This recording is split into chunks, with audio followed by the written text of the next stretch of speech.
암호화폐 가격만 보는 것은 반쪽 시장이다. 디지털 금융의 진짜 전쟁은 보이지 않는 백엔드에서 벌어지고 있다.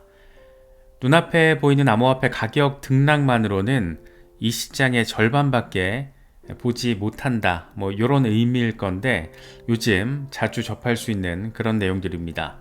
겉으로는 잘 드러나지 않는 백엔드 인프라, 즉 금융 시스템의 뒤에서 작동하는 보이지 않는 기반 기술을 놓고 지금 XRP와 체인링크 등 의미 있는 암호화폐 프로젝트들이 조용하지만 치열한 경쟁을 벌이고 있습니다. 빠르게 지나칠 수도 있는 이 분야에 어떤 변화와 전쟁이 또 경쟁이 숨어 있는지 리플과 체인링크를 중심으로 자세히 분석해 보도록 하겠습니다. 먼저 XRP입니다. 한 전문가가 XRP를 위성 인터넷 스타링크에 비유를 하면서 비트코인이나 이더리움 같은 기존 네트워크와 비교를 했는데 이 양반 분석 내용을 보면 XRP는 위성처럼 지구 어디서나 지연 없이 연결되는 미래형 네트워크 역할을 한다라는 게 핵심입니다. 실제로 XRP 레저는 3초에서 5초 정도면 거래를 확정하고 수수료도 1센트 미만으로 매우 저렴해서 느리고 비싼 기존 블록체인들의 병목을 해소하는 레그가 없는 노레그 플랫폼을 지향합니다. 작업 증명 대신 합의 알고리즘을 써서 신속하게 검증을 하기 때문에 은행과 결제회사들이 거의 즉각적인 국제 송금을 위해서 선호하는 인프라로 자리매김을 해버렸습니다. 물론 XRP의 강점은 속도만이 아니기도 합니다. XRP 레저는 이제 글로벌 결제망의 범용 플랫폼으로 진화하고 있습니다. 리플이 발행한 미국 달러 연동 스테이블 코인 RLUSD는 XRP 레저 위에서 작동하고 온체인 내부 덱스와 자동으로 이 브리징 기능을 활용을 해서 초고속, 초저렴 거래를 구현하고 있습니다. 쉽게 말해서 RLUSD를 활용하면 XRP 레저에서 여러 통화와 자산을 손쉽게 교환, 또 이동할 수 있다는 것을 의미합니다. 리플은 이 RLUSD를 기반으로 미국 국채, 금과 같은 원자재, 기관 투자자용 국제 결제망 등 현실 자산 토큰화, 이 실물 자산 토큰화, RWA까지 겨냥한 사업을 추진하고 있고 실제로 세계 유수의 프라임 브로커들이 RLUSD를 담보로 받아들이는 움직임도 나타나고 있습니다. 특히 RLUSD는 출시 반년 만에 유통량 3억 달러를 돌파했고 최근 두바이 금융당국의 승인을 받아서 현지에 7천여 개의 기업들이 RLUSD로 직접 결제할 수 있는 그런 길도 열렸습니다. 미국 뉴욕주의 신탁 라이선스 규제 아래에 미국 국채와 현금으로 1대1 완전 담보돼서 발행되는 그런 상태인데 이렇게 규제 준수면에서도 두각을 나타내며 글로벌 확장에 탄력이 붙은 그런 모습입니다. XRP에 대한 기업들의 러브콜도 이어지고 있습니다. 앞선 영상에서 잘 짚어봤지만 중국의 모빌리티 기업 웹부스 인터내셔널은 3억 달러 규모의 XRP 준비금을 조성해서 자체 글로벌 차량 서비스 결제망의 기축 통화로 삼겠다라고 그 계획을 발표했습니다.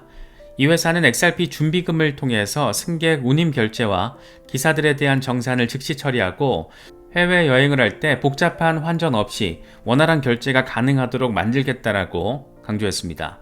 흥미로운 것은 나스닥 상장 기업인 호주의 클린 에너지 기업 비보 파워 인터내셔널도 거의 동시에 1억 2천만 달러 규모의 XRP 매입 계획을 공개한 그런 사실입니다. 비보 파워는 사우디아라비아 왕자가 참여한 투자금으로 XRP를 대거 비축을 해서 XRP 레저 기반 금융 인프라 구축 그리고 부채 상환 등에 활용할 예정이라고 밝혔습니다. 두 기업 모두 XRP의 초저렴 수수료 결제층과 XRP 레저 통합 용이성을 투자 이유로 꼽았습니다. 과거 많은 기업들이 비트코인을 재무자산으로 받아들였다라면 이제는 XRP로 금고를 채우겠다 라며 이 실사용 인프라에 베팅하는 움직임이 나타나기 시작한 겁니다. 요컨대 XRP와 XRP 레저는 단순 알트코인이 아닌 글로벌 결제를 위한 백엔드 플랫폼으로 거듭나고 있습니다. 스테이블코인 RLUSD와 실물자산 토큰화 등을 등에 업고 국경 간 송금부터 국채, 원자재 거래까지 다양한 금융 흐름을 하나의 네트워크에서 처리하려는 그런 구상이 현실화되고 있는 겁니다. 속도와 비용 면에서 탁월한 성능은 이미 입증됐고 이제 규제와 기관의 참여 속에서 이 세계 금융 시스템의 모세혈관 역할을 노리고 있다, 요 단계까지 왔다 라고 바라볼 수 있을 것 같습니다. 체인링크는 접근 방식은 다르지만 XRP만큼이나 중요한 보이지 않는 연결고리를 제공하며 백엔드 경쟁에 뛰어들고 있습니다. 최근 홍콩과 호주 사이에서 실시된 CBDC 스테이블코인 교차 결제 파일럿에 체인링크 기술이 핵심적인 역할을 수행했습니다. 홍콩 금융관리국의 파일럿 2단계 사업으로 진행된 이번 테스트에서 홍콩의 디지털 달러와 호주 ANG 은행의 호주 달러 연동 스테이블코인 간의 교환이 이뤄진 건데, 바로 이 두 개의 서로 다른 디지털 통화의 실시간 교환을 가능하게 한 게 체인링크의 CCIP 기술이었습니다. 간단히 말해서 서로 다른 블록체인 네트워크를 잇는 브릿지 역할을 수행을 하며 체인링크가 이걸 잘 해낸 겁니다. 별개의 다른 국가 디지털 화폐 간에도 매끄러운 거래가 이루어졌다라는 그런 의미입니다. 스마트 컨트랙트 기술로 전통 금융과 탈중앙화 금융을 연결한 사례로도 평가받으면서 블록체인 기반의 인프라가 국제 결제의 효율성과 보안을 얼마나 개선할 수 있는지를 실제로 증명했다라는데 그 의미가 자리하고 있습니다. 이번 파일럿에는 비자, 피델리티, ANG 은행, 중국의 자산운용사 차이나 AMC, 이런 글로벌 금융 대기업들이 대거 참여했습니다. 다시 말해서 기존 금융권도 체인링크 네트워크를 활용한 새로운 결제 모델에 깊이 관여했다라는 그런 점에서 업계에 관심이 쏠렸습니다. 그런데 결과도 성공적이었던 겁니다. 여러 참여기관들은 이번 실험을 통해서 전통 금융과 블록체인 기술 간의 협력 가능성을 다시금 확인을 했고, 기존 시스템의 블록체인을 통합하려는 움직임에도 속도가 붙을 그럴 전망입니다.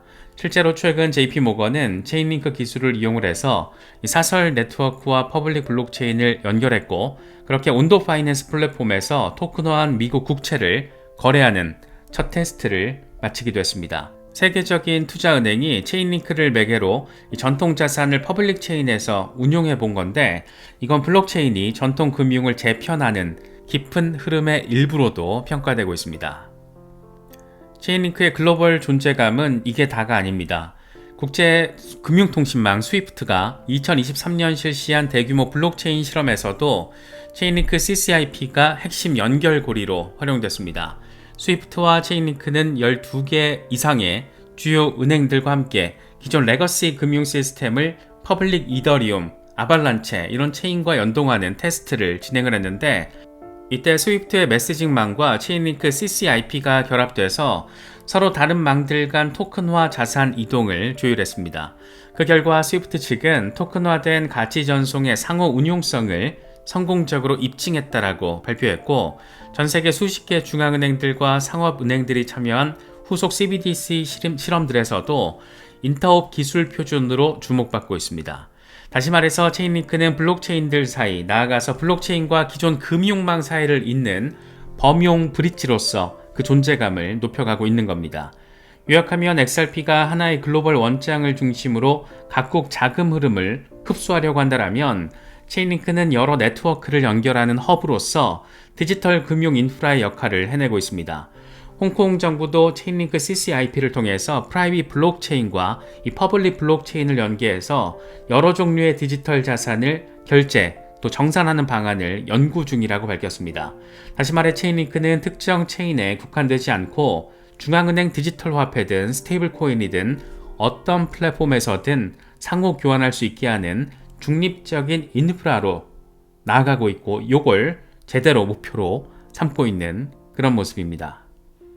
이어서 XRP와 체인링크의 공통점 또 차이점도 짚어보겠습니다. 두 프로젝트는 일반 투자자들에게는 겉보기에는 그다지 화려하지 않은 뒤에서 일하는 기술로, 이 백엔드 기술로 보일 수가 있습니다.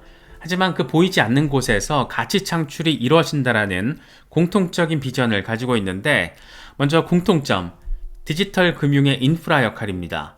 두 네트워크 모두 최종 사용자 대신 기관, 은행 등의 시스템에 내재돼서 작동하는 백엔드 플랫폼이라고 할 수 있습니다. 일반인은 이걸 직접 의식하지 않아도 금융기관들은 이 기술을 통해서 서로 다른 디지털 자산을 주고받거나 결제합니다. 또 속도와 효율성 측면에서도 XRP 레저는 초당 거리 처리 속도와 낮은 수수료로 가치 이전의 마찰을 최소화하고 체인링크 CCIP 역시 체인을 넘나드는 메시지 전달을 자동화해서 국제결제 비용과 시간을 크게 단축하는 데 초점을 맞춘다고 할 수 있습니다. 둘 다 더 빠르고 더 싸게라는 금융혁신의 핵심 가치를 제공하고 있는 겁니다. 그리고 기관 참여도 증가. 앞서 언급했듯이 XRP는 은행, 핀테크 기업들과의 제휴를 늘리면서 실제 비즈니스에 쓰이고 있고, 체인링크는 중앙은행, 글로벌은행, 금융 대기업들과의 협력을 통해서 사실상 표준으로서 자리매김하고 있는 그런 모습입니다.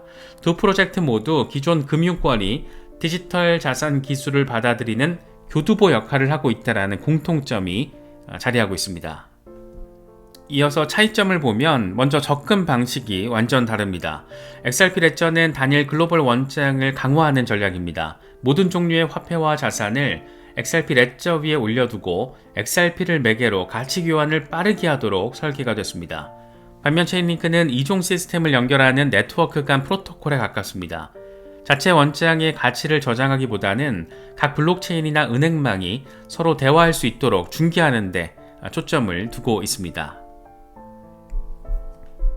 네이티브 토큰의 역할도 다르다고 할 수 있습니다. XRP는 XRP 레저의 기축통화이자 수수료 지불 수단으로 직접 쓰입니다. XRP 자체가 거래에 사용되고 네트워크 활동이 늘면 수요가 증가하는 그런 구조입니다. 반면 체인링크 토큰은 오라클 노드 운영과 보상에 쓰이는 유틸리티 토큰입니다. 링크를 보유한 개인이 직접 뭔가를 결제하는 경우는 드물고, 네트워크를 안정적으로 운영하기 위한 담보 그리고 수수료로서 기능을 합니다. 다시 말해 XRP는 가치 이전의 매개체이고, 체인링크는 네트워크 운영의 인센티브라는 그런 차이가 있습니다. 규제와 생태계 측면에서도 차이가 있습니다. XRP는 지난 몇 년 동안 규제 당국과 마찰을 겪었지만 그 과정을 통해서 증권이 아닌 실사용 토큰이라는 것을 어느 정도 인정받았고, 이제는 각국 규제 프레임워크 안으로 편입을 추진하고 있는 그런 양상입니다. 실제로 RLUSD 발행에는 뉴욕주 라이선스를 취득하고 아랍에미리트 당국의 승인도 받는 이런 정면 돌파형 모습이 포착되기도 했습니다. 반면 체인링크는 비교적 기술 솔루션 제공자의 위치에 있기 때문에 토큰 자체에 대한 규제 이슈보다는 기존 금융과의 기술적 통합 문제에 더 집중하는 것 같습니다. 중앙은행들이 체인링크를 테크 파트너로 선택을 해도 링크 토큰을 직접 취급하는 것이 아니기 때문에 규제 리스크가 낮고 대신 신뢰성 있는 기술 표준으로 인정받는 게 관건이라고 할 수 있습니다. 수익 모델과 비용 구조도 다릅니다. XRP 레저에서는 초저수수료 정책으로 최대한 많은 거래를 유치하고 XRP 가치 상승을 통해서 네트워크 참여자들이 보상받는 구조입니다. 체인링크는 서비스 이용료 개념에 더 가까운데 CCIP를 활용한 기관들은 그 사용량에 따라서 체인링크 또는 해당 네트워크의 토큰으로 수수료를 지불하게끔 설계가 되어 있고, 이건 곧 체인링크 노드 운영자들의 수익으로 돌아가며 네트워크 유지에 쓰입니다. 요컨대 XRP는 거래 그 자체의 볼륨이 가치로 귀착이 되는 거고, 체인링크는 연결 서비스 제공에 대한 대가로 가치가 창출되는 셈입니다. 온체인 유틸리티와 확장성 측면에서도 차이가 있는데, XRP 레저는 자동화 마켓 메이커, 덱스, 토큰 발행 등 다양한 기능을 원장 안에 내장하고 있어서 확장성을 자체 생태계에서 확보하는 그런 전략입니다. 반면 체인링크는 모듈형 외부 서비스로서 필요하면 어떤 체인도 붙여다가 쓸 수 있는 플러그인 형태의 확장성을 지향합니다. 예컨대 한 국가의 CBDC 네트워크에 체인링크를 연결하면 곧바로 다른 네트워크와의 상호 운용이 가능해지는 그런 방식입니다. XRP가 XRP 레저 안으로 들어와라 이런 방식이라면 체인링크는 각자 원장을 갖되 나를 통해서 손을 잡아라, 그렇게 연결해라, 이렇게 여기에 더 가깝다라고 비유할 수 있겠습니다. 물론 이런 차이에도 불구하고 궁극적으로 두 프로젝트가 지향하는 바는 맥을 같이 한다라고 할 수 있습니다. 전 세계의 돈, 자산, 데이터가 흘러다니는 혈관망을 자신들이 구축하겠다라는 겁니다. 누가 이 백엔드 표준을 쥐느냐에 따라서 미래 금융 질서에서 막대한 영향력을 행사할 수 있기 때문입니다. 규제 친화성, 기술 적합성, 시장 채택 속도 등의 측면에서 XRP와 체인링크는 각자 강점과 약점을 지니고 있지만 궁극적으로 공존하거나 또는 경쟁을 통해서 서로를 진화시키는 그런 관계가 될 수도 있지 않을까 생각됩니다. 정리해보면 지금 XRP와 체인링크가 펼치는 이 백엔드 인프라 전쟁은 겉으로는 조용하지만 사실은 디지털 금융판도 자체를 가를 굉장히 거대한 흐름이라고 할 수 있습니다. 우리가 매일 접하는 가격 차트 뒤편에서 글로벌 송금망의 표준을 누가 차지할 것인가, 토큰화된 미래 자산 시장의 관문을 누가 줄 것인가, 이게 지금 결정되고 있는 겁니다. 이런 경쟁의 구조적 의미는 투자자들에게도 매우 중요하다라고 할 수 있습니다. 우선 시장 성숙도 측면에서 볼 때 이 같은 경쟁은 암호화폐가 단순 투기 자산 단계를 넘어서 실질적인 금융 인프라로 진입하고 있다는 것을 보여줍니다. XRP든 체인링크든 실제 중앙은행, 대형은행, 기업들과 손을 잡고 없어서는 안 될 기술로 자리매김하려고 하고 있습니다. 이건 해당 프로젝트들의 토큰 가치가 단순 유행이나 심리에 좌우되기보다 사용성과 네트워크 효과에 따라서 결정될 가능성이 높아진다는 것을 의미합니다. 투자자로서는 가격 차트만 쳐다볼 게 아니라 어떤 플랫폼이 더 많은 실사용 사례와 파트너를 확보하고 있는지를 눈여겨서 바라봐야 하는 그 이유라고도 할 수가 있습니다. 다음으로는 포트폴리오 전략면에서 인프라형 알트코인에 대한 접근법을 제고할 필요가 있습니다. 겉으로 드러나지 않는다라고 간과했다가 앞으로 큰 파급력을 놓칠 수도 있기 때문입니다. 예컨대 전 세계 토큰화 자산 시장이 2030년대에 19조 달러 규모로 성장한다라는 전망도 있는데 그 거대한 흐름을 처리할 레일을 까는 사업자가 누구인가에 따라서 승자가 갈릴 겁니다. XRP처럼 글로벌 결제망의 주도권을 잡을 후보 또는 체인링크처럼 상호 운용성의 표준이 될 후보에 미리 눈을 돌려두는 게 일종의 테마 투자의 전략이 될 수도 있을 겁니다. 다만 이런 인프라 경쟁은 장기적인 게임인 만큼 단기 변동성에 휘둘리지 않는 긴 호흡의 분석과 접근이 필요하지 않을까 싶기도 합니다. 마지막으로 투자 유의점 관점에서 바라보자라면 이 백엔드 전쟁의 결과는 승자 독식이 아닐 수도 있다라는 데 자리하는 그런 부분이 중요하지 않나 싶습니다. 금융세계는 다양성이 크고 지역별 필요가 다를 수 있기 때문에 여기에다가 또 기술도 빠르게 진화합니다. XRP와 체인링크가 각기 다른 분야에서 모두 성공할 수도 있고 예기치 않은 새로운 엄청난 게임 체인저 수준의 경쟁자가 등장할 수도 있습니다. 중요한 건 이들이 만들어가는 새로운 금융 인프라의 확장성, 이 방향성을 이해하고 여기에 맞춰서 기회를 포착하는 눈을 가지는 게 아닐까 생각됩니다. 그렇기 때문에 우리가 이렇게 재미없는 내용 매일같이 빡세게 공부하고 있는 건데 그럴 만한 어떤 이유가 있고 어쩌면 생각보다 더 큰 과실을 딸 수 있는 큰 힘이 될 수도 있다는 거, 이런 부분들도 참고하실 수 있으면 좋겠습니다. 각자의 전략과 기술로 이 새로운 금융 백엔드의 왕좌를 노리고 있는 XRP와 체인링크, 이들의 경쟁이 앞으로 어떻게 될지, 그리고 그 결과가 우리 같은 투자자들에게 있어서 어떤 다음번에 큰 기회가 되고 그렇게 다가올지 지켜볼 만한 가치는 충분히 있지 않을까 생각됩니다. 여러 가지 소식들 잘 참고하실 수 있으면 좋겠습니다.